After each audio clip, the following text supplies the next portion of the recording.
Dong.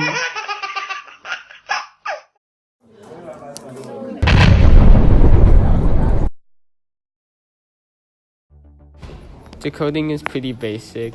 The constants won't change. They will be used in the set pin number.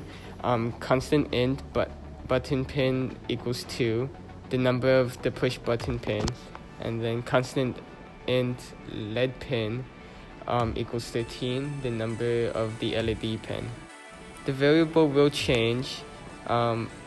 Int button state equals 0, variable for reading the push button status, and then int x equals 0.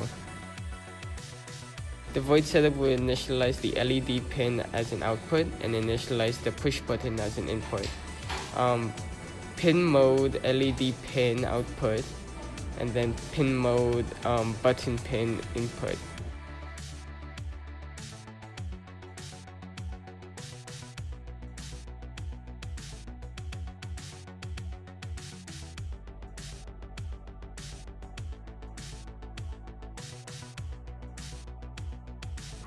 So the code for void loop will be repeated throughout the whole entire time while Arduino has power.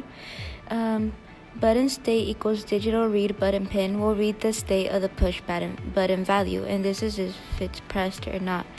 And then the next statement will check if the button is pressed. If it is, the button state is high. So if button state equals high, then digital write LED pin is high, which means it's going to turn the LED on.